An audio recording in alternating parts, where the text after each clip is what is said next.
बहुत शुक्रिया, बहुत बहुत दिल से शुभकामनाएं आप सभी लोगों को, और बहुत बहुत बधाई हो जो परसों एक ऐतिहासिक दिन जो राजनीति में माना जाएगा, भारत की राजनीति में जो सच की जीत हुई, उसके लिए मैं सारी जितनी भी आम आदमी पार्टी की टीम है, जिन्होंने पर्दे के पीछे काम किया, पर्दे के आगे काम किया, तो उनको सबको मैं बधाई देना चाहता हूं इस बहुत बड़ी जीत पर जो न्यायालय से हमें मिली है।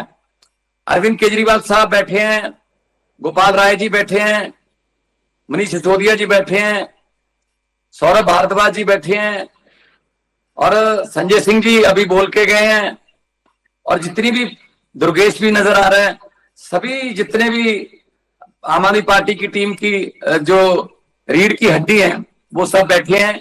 सबको मैं बधाई देता हूं और सबको मेरी तरफ से नमस्कार, सत श्री अकाल, वाहिगुरु जी का खालसा, वाहिगुरु जी की फतेह।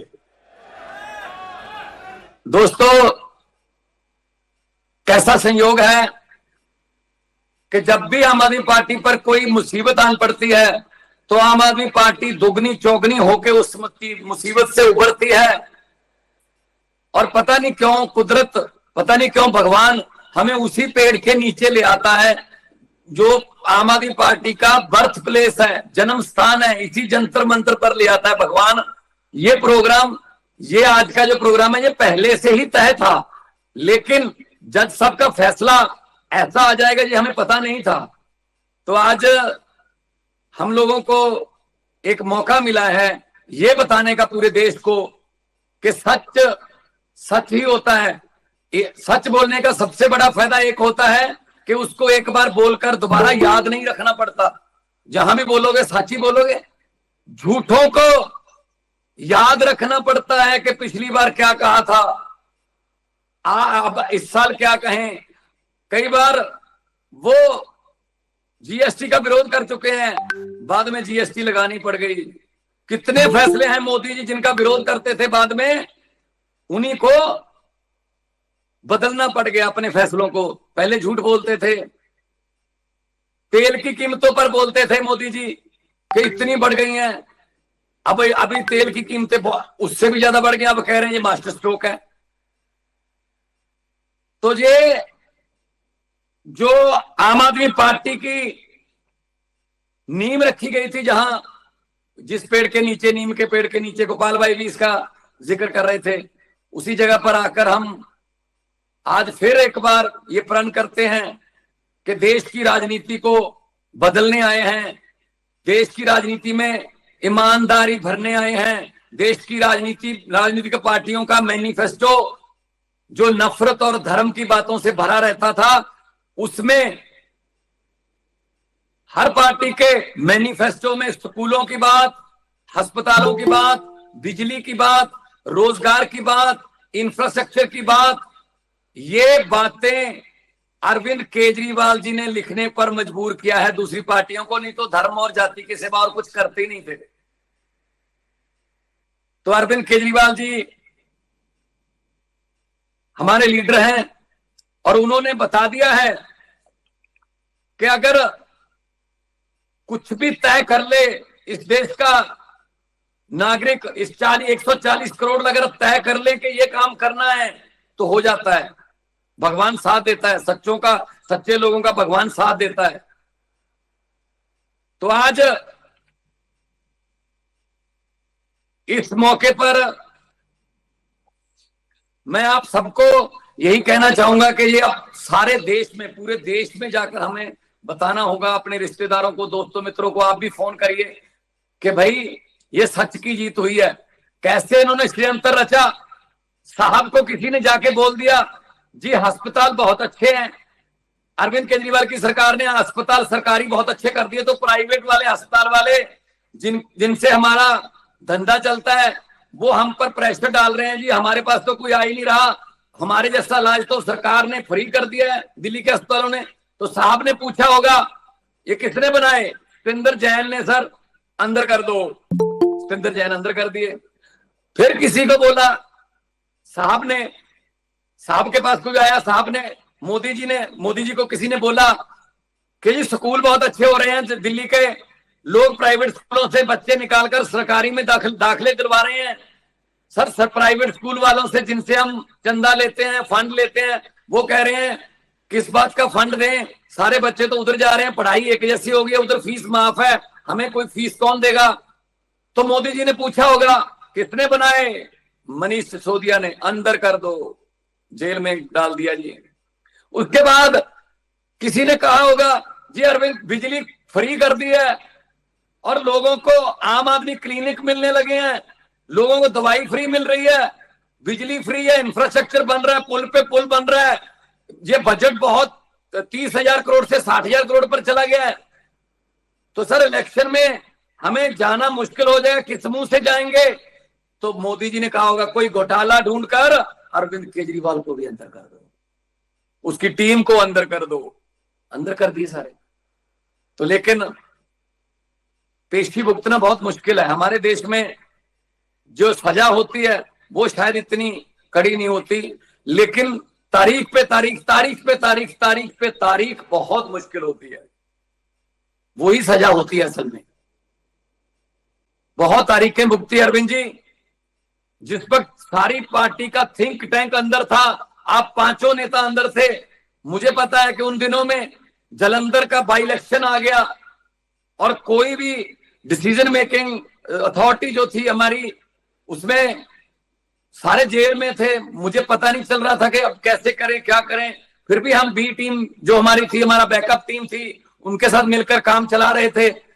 आपके साथ मुलाकातें भी हुई, आपने कहा कोई नहीं भगवान साथ देगा, आप दिल से लड़ो और लोगों के पास जाते रहो, लोगों के दरवाजे खटखटाओ। हमने दरवाजे खटकाए और हमने जालंधर की बाई इलेक्शन भी और दूसरी एमपी की सीट भी बड़े मार्जिन से जीती सर, बड़े मार्जिन से जीती। उससे हमारा भी हौसला बढ़ा कि आप लोग भले ही जेल में हो, लेकिन आप जेल में जब मैं मुलाकात के लिए आता था तो आप यही पूछते थे पंजाब का क्या हाल है, पंजाब के लोगों का क्या हाल है, बिजली फ्री मिल रही है ना, पानी का काम चल रहा है ना खेतों के लिए, कोई दिक्कत तो नहीं है। करप्शन जो करते हैं उनको सबको अंदर कर दो, जो जिसकी भी रिपोर्ट आए अंदर कर दो। हमने देश को सुधारना है। जेल तो क्रांतिकारियों के लिए घी जैसे ही काम करती है।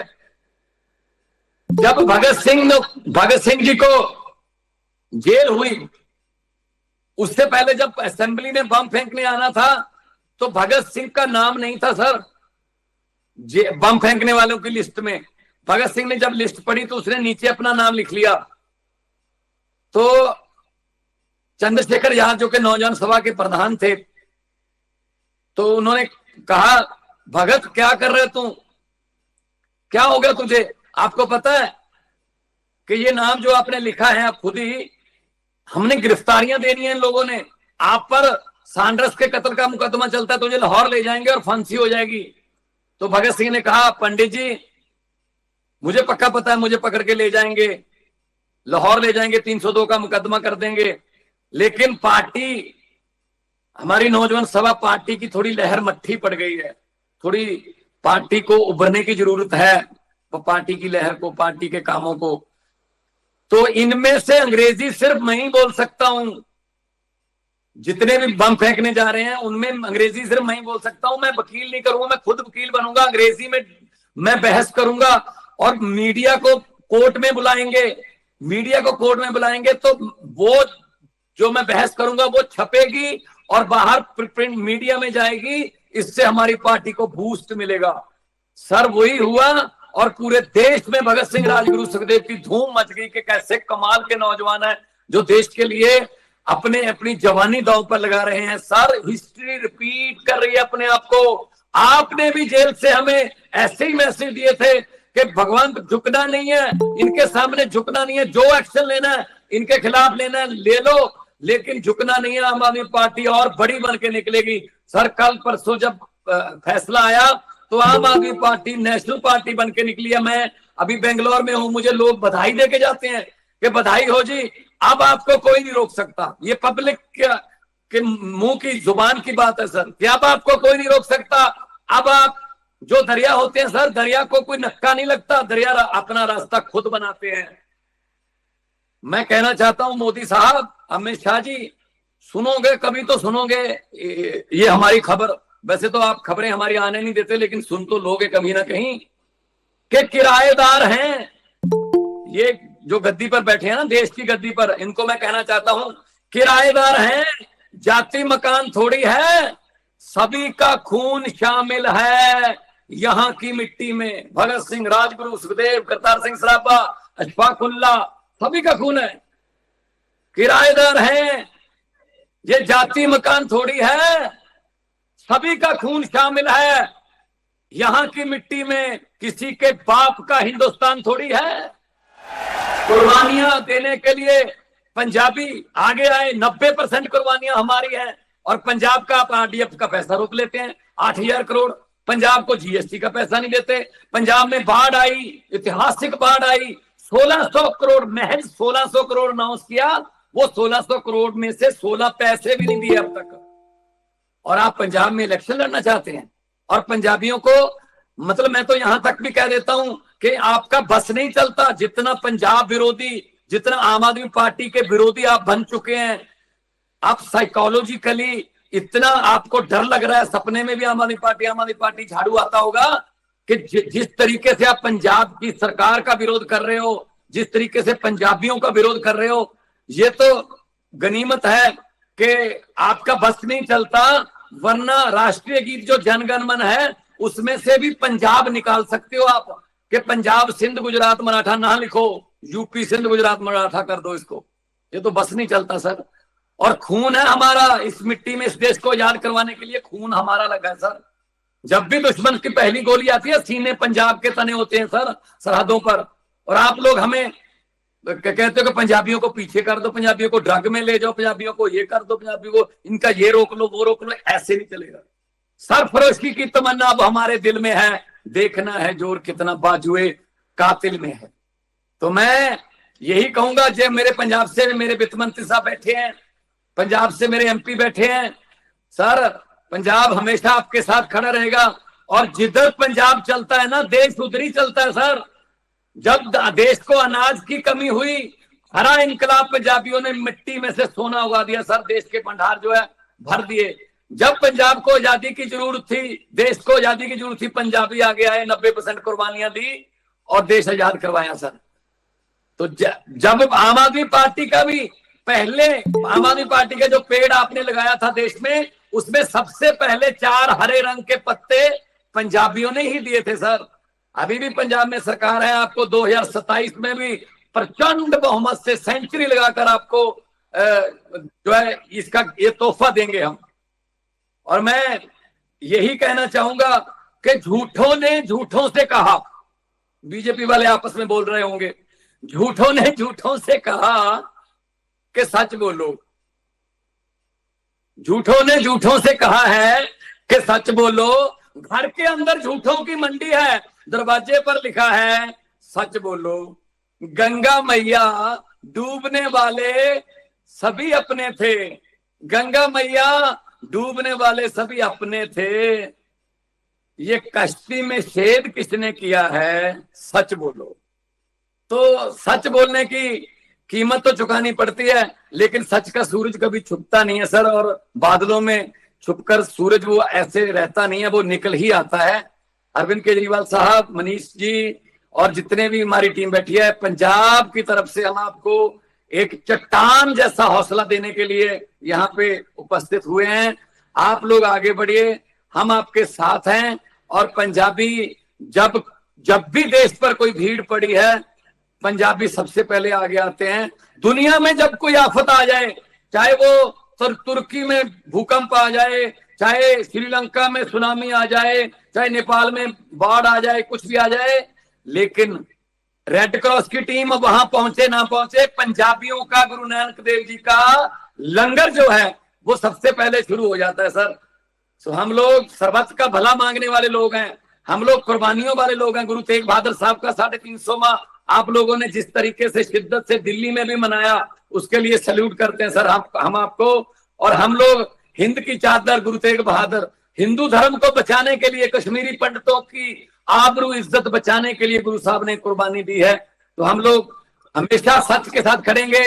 बहुत बहुत धन्यवाद। और मैं चाहूंगा कि दोनों हाथ ऊपर करके अगर 2 नारे लग जाएं इस बात पे, जंतर मंत्र के ये पेड़ भी खुश हो जाएंगे कि ये हमारे नीचे इनकी पार्टी पैदा हुई थी हमारी छांव में, अब ये भी एक पेड़ बन चुके हैं, ये भी फल और फूल जो है खिलने लगे हैं। दोनों हाथ ऊपर करके अगर इनकलाब जिंदाबाद के 2 नारे, इनकलाब इनकलाब, बोले सो निहाल।